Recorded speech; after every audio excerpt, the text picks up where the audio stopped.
27 का चुनाव देश का आखिरी लोकतांत्रिक चुनाव होगा।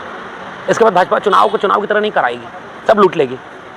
लोकतंत्र और संविधान बचाने का आखिरी चुनाव उत्तर प्रदेश का विधानसभा चुनाव है। बीजेपी किस मुद्दे पर चुनाव लड़ेगी? कोई काम किया उन्होंने? युवाओं पर पेपर लीक, वैकेंसी नहीं आ रही, पेपर निकाल कर बच्चे बैठे हैं, वैकेंसी 69,000 शिक्षक भर्ती घोटाला में करेगी, महिलाओं के खाते में पैसा डालेंगे, वोट खरीदोगे। फिर उसके बाद दलित पिछड़े। आज तक सबसे ज्यादा अन्याय अत्याचार अगर किसी सरकार में हुआ तो भाजपा की सरकार है। जाति देखकर फिर फर्जी इनकाउंटर, जाति देखकर फर्जी मुकदमा। पूछते हैं राम हनुमत बता दीजिए, और किसने चढ़ावा चुराया पता कीजिए। क्या आश्चर्य है कि गृह मंत्री का भी इस्तीफा हो जाए? जब शिक्षा मंत्री का हो सकता है तो गृह मंत्री क्यों नहीं हो सकता? मुझे अभी 12 साल में कोई ऐसा सत्र याद नहीं है कि मेंबर होते हुए प्रधानमंत्री और गृह मंत्री सदन में ना आए। वो अपने ऑफिस में जाके बैठते थे, सदन में नहीं आते थे। हंगामा होता था पहले भी विपक्ष सवाल करता था, बहुत पहले भी बहुत सारी चीज़ें होती हैं, वो बैठे रहते थे। कई बार तो वो सीना ठोक कर कहते थे कि मेरे बोलने का क्रम मैं तय करूँगा, बहुत कुछ कहते थे। इस बार ऐसा लग रहा है कि आत्मविश्वास ही हिला हुआ है। आप कह रहे हो कि मैं भगोड़ा नहीं हूँ, ये भाषा ठीक नहीं है, मैं जवाब देने को तैयार हूँ। मीडिया में बोल देते, सारी मीडिया तो आपकी पॉडकास्ट कर देते, किसी टेलीविजन चैनल पर बैठ के लाइव कह देते कि पैलेट गन किसने चलवाई, छात्रों पर लाठी किसने चलवाई, उन पुलिसकर्मियों पर कौन सी कार्रवाई हुई जिन्होंने महिलाओं के साथ इस तरह भद्र काम किया, राम मंदिर का चढ़ावा चोरी किसने करवाया, आरएसएस बीजेपी वाले जो राम मंदिर ट्रस्ट में थे जिन्होंने चढ़ावा चुराने में मदद की, उन पर कौन सी कार्रवाई हुई। दूध का दूध पानी का पानी हुआ, टेलीकास्ट कर देते। 20 दिन संसद चल रही थी, सारी मीडिया आपकी है। आप किसी मीडिया घराने को बुला करके ये सारी बात बाहर बोल देते। किसी दिन सदन में आकर कहते कि प्रधानमंत्री चढ़ावा चोरी पर गृह मंत्री जवाब देंगे। विपक्ष क्या कहता कि नहीं हम जवाब नहीं सुनेंगे। आप आके बोलते ना कि मैं उस पर जवाब देने जा रहा हूँ, बोला आपने। आप ये जा करके बोलते कि हम जो पैलेट गन चली उस पर बोलने जा रहे हैं। आप केवल आखिरी में आकर के भाषण देना चाहते थे चर्चा के बहाने, जिस भाषण में 80 से 90% भाषण का हिस्सा कांग्रेस सपा के पुराने कार्यकाल की गलतियों को गिनवाने, इतिहास का काला चिट्ठा उघाड़ने में खर्च करते। आप व्यंग बोलते, आप ताने मारते, आप केवल पुरानी सरकारों नेहरू से लेकर के मुलायम सिंह तक की गलतियां गिनवाते। ये सब जानता है देश, इसीलिए विपक्ष कह रहा था भाषण नहीं सुनेंगे हम आपका। इस चक्रव्यूह में खुद गृह मंत्री और प्रधानमंत्री दोनों घिर गए हैं। प्रधानमंत्री जेनजीज से घिरे तो हेलो फ्रेंड्स, आज तो आपसे ही बात करने का मन हो रहा है, ये वीडियो बनाए, उस वीडियो में भी ट्रोल हो गए। गृह मंत्री क्या करेंगे? बुरे फंसे हैं। चढ़ावा चोरी में उत्तर प्रदेश ही नहीं पूरे देश और दुनिया में राम भक्त जो आस्थावान है वो खोज रहा है कि ट्रस्ट में भाजपा आरएसएस वाले, हर जगह भाजपा आरएसएस वाले। पूछते हैं राम हनुमत बता दीजिए, और किसने चढ़ावा चुराया पता कीजिए। इस पर जवाब तो देना पड़ेगा। संसद से बेहतर जगह कौन सी होती है? कह रहे पप्पू यादव ने जो अपमान किया है भगवा रंग का और भगवा पहन के जो बवाल किया है उसका जवाब दीजिए सबसे पहले। तो फिर जवाब की शुरुआत होगी, हनुमान जी का प्रतीकात्मक पतंग किसने उड़ाया, यहाँ से शुरू होगा। यहाँ से शुरू होगा कि भाजपा के राष्ट्रीय अध्यक्ष के रोड शो में हनुमान जी का कपड़ा पहनाकर, जिसको भाजपा का झंडा देकर सड़क पर नचवाया, उसका जवाब दो। बाद में तो अखिलेश यादव जब उसे मिलने के लिए बुलाए तो वो जो कलाकार था वो कह रहा हमको पेमेंट भी भाजपा वालों ने पूरा नहीं दिया, उसका जवाब दो। चढ़ावा चोरी का जवाब दो, फिर पप्पू यादव पे जवाब ले लेना। ये तो सामान्य सी प्रक्रिया। एक सांसद ने मान लो कोई एक प्रतीकात्मक विरोध प्रदर्शन किया, आप उससे असहमत हैं, उससे जवाब ले लेंगे। आपके लोग तो उस पर जूता मारे, बाद में उसको देखे फूल माला से लोग स्वागत कर रहे थे। तो राम मंदिर में चढ़ावा चोरी हो गया, इसकी तुलना आप उससे करेंगे? ये तो भाजपा का वैचारिक दिवालियापन दिखाता है। और भाजपा के लोगों में न विचारधारा का समझ बची है, न ऐसा लग रहा है अपने चक्रव्यूह में घिर गए।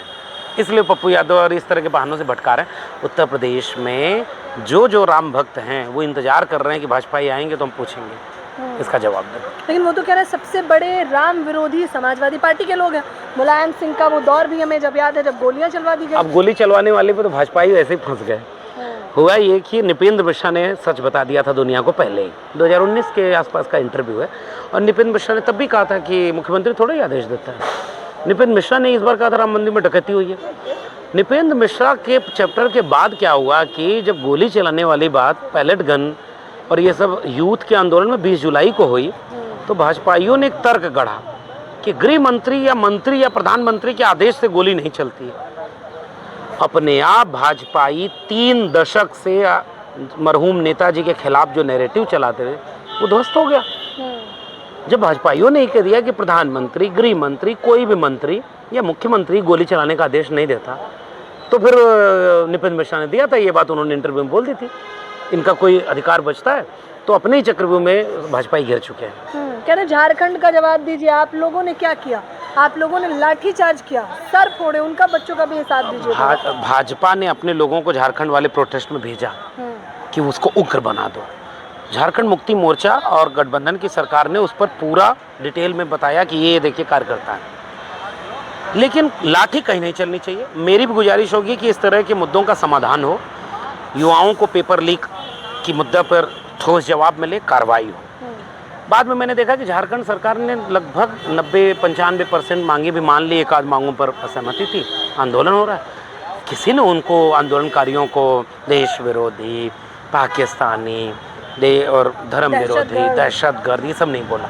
पैलेट गन नहीं चली, बंदूक नहीं चली। कई दृश्य ऐसे देखिए मैंने बहुत माइंडफुली ऑब्जर्व किया। जो टेंट लगाया था ना बारिश में, जब वो होने लगा तो पुलिस वाले आके मदद कर रहे थे, इसको ऐसे लगा लो, ये तिरपाल हमारी ले लो, हमारी तिरपाल ले लो, ऐसे इन सबको मदद कर रही थी पुलिस। ऐसे बेरहमी से पीटी नहीं। हाँ, जितना लाठी चली हम उसकी निंदा करते हैं, उतनी भी नहीं चलनी चाहिए, लेकिन कुछ उसमें भाजपाई तत्व मिल गए हैं जो पूरे आंदोलन को भटका रहे हैं। इससे बचना होगा। छात्रों के आंदोलन के साथ हम पूरे देश में खड़े हैं। अच्छा, अभी जो इस्तीफा मांगा जा रहा है, कह रहे हैं गृह मंत्री अमित शाह ने जवाब नहीं दिया, लेकिन इस्तीफा देने पे मजबूर कर देंगे। लग रहा है कि इस देश के गृह मंत्री इस्तीफा दे देंगे। किसी को ये भी नहीं लग रहा था कि शिक्षा मंत्री भी इस्तीफा दे देंगे, लेकिन उन युवाओं को, उन बेटियों को बधाई जिन्होंने बहुत अपमान सह करके आंदोलन खड़ा किया था। उन युवाओं को बधाई जिन्होंने बहुत गालियां सुन के, बहुत लाठियां सह करके, आंसू गैस के गोले सीने पर खाए थे। लाठी कील वाली भूले नहीं होंगे। उन्होंने इस देश को आंदोलित कर दिया, इस्तीफा हो गया। क्या आश्चर्य है कि गृह मंत्री का भी इस्तीफा हो जाए? जब शिक्षा मंत्री का हो सकता है तो गृह मंत्री क्यों नहीं हो सकता? नंबर 1। नंबर 2 कि इस देश में उस आंदोलन के बाद आंदोलन को लेकर जो डर था, भाजपा और आरएसएस ने जो डर पैदा किया था अपने खिलाफ लोगों में कि हमारे खिलाफ मत आंदोलन कर रहा, वरना वो डर खत्म हो गया।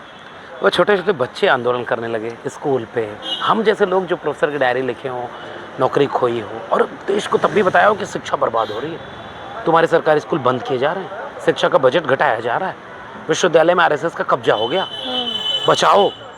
अब मुझे देखकर खुशी होती है कि वो स्कूल के बच्चे कहते हैं पंखा नहीं है, आंदोलन कर दिया, पंखा आ गया। जहाँ बच्चियाँ आंदोलन कर रही हैं, जहाँ सड़क पर बच्चे उतर गए। गृह मंत्री आधा तो ऐसे ही इस्तीफा मान लीजिए कि देश में आंदोलन इतने होने लगे, बड़ा आपने डराया था, बड़े आपने फर्जी मुकदमे लगाए थे, बड़ा आपने जुल्म और ज्यादती की थी। अब लगता है इस देश के लोग शायद आपके इस डर से ऊपर उठ चुके हैं, और मुझे लग रहा है कि आने वाले दिनों में भाजपा के बुरे दिन आएंगे।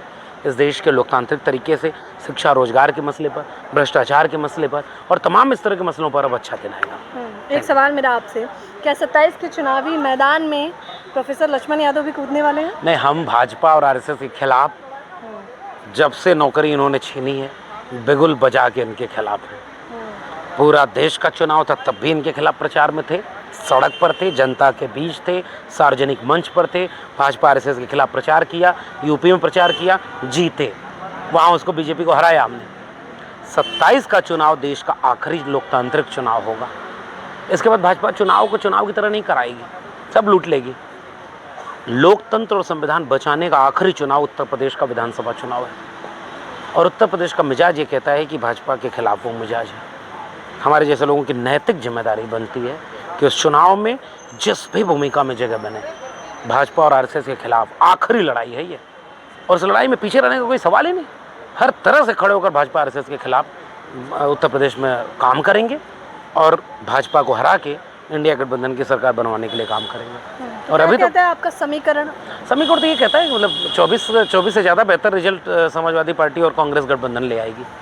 हम तो 27 में बीजेपी किस मुद्दे पर चुनाव लड़ेगी? कोई काम किया उन्होंने?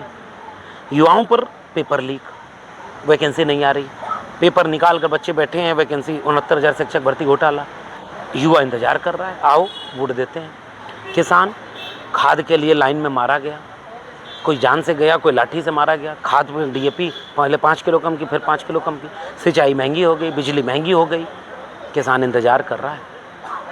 नौजवान किसान दोनों इनके खिलाफ। महिलाएं, उत्तर प्रदेश महिला उत्पीड़न में नंबर 1, उत्तर प्रदेश हाथरस भूला नहीं है, उत्तर प्रदेश उन्नाव भूला नहीं है। उत्तर प्रदेश में बुलडोजर चलाया गया, एक बच्ची किताब लेकर उस जगह से भाग रही थी कि किताब को बचा ले, और इस तरह की चीज़ें वो भूला नहीं है। वो आज भी इंतज़ार कर रहा है कि भाई आओ हम इसका हिसाब देंगे। फिर उसके बाद दलित पिछड़े, आज तक सबसे ज़्यादा अन्याय अत्याचार अगर किसी सरकार में हुआ तो भाजपा की सरकार है। जाति देखकर फिर फर्जी इनकाउंटर, जाति देखकर फर्जी मुकदमा, जाति देख करके अपमान अत्याचार, जाति देख करके वाइस चांसलर नहीं, वो जाति देख करके नौकरी नहीं। जितने SC ST OBC लोग हैं, PDA के लोग हैं, उनको कोई अच्छी पोस्टिंग नहीं अगर वो अधिकारी हैं, सबको सेंटिंग में डाल दिया। अपनी जाति के अधिकारियों को मुख्यमंत्री ने सब कुछ करवा दिया। पुलिस मुंह से ठह ठह कर रही थी, पुलिस का अपहरण कर रही थी, पुलिस फुरैती मांग रही थी, सब अस्त व्यस्त। पुलिस आज थाने में इतना लूट मचाए हुए है, जनता त्रस्त है। अगली बात, आपने कोई एक इमारत ऐसी बनाई हो जिसके नाम पर आप वोट मांगे हैं? लखनऊ में बनवा देते, आपने नहीं बनाई। जो बनी हुई इमारतें थी उसको आपने खंडहर बनवा दिया। अगली बात, हजारों करोड़ रुपए का आप एक्सप्रेसवे बनवाते थे, और एक्सप्रेसवे बनवाने के बाद आपने देखा कि उद्घाटन हुआ फिर गड्ढे हो गए। 4-4 हजार करोड़ रुपए के जो एक्सप्रेसवे बन गए हैं उसमें 80-80 गड्ढे, कमीशन खोरी हो गई, सारी इंफ्रास्ट्रक्चर आपके ध्वस्त। आप 2.32 करोड़ रुपया अपनी इमेज चमकाने के लिए प्रचार पर उत्तर प्रदेश सरकार प्रतिदिन खर्च करती है, केवल प्रचार से जीतना चाहती है, और आखिरी में कह रही कि महिलाओं के खाते में पैसा डालेंगे। वोट खरीदोगे?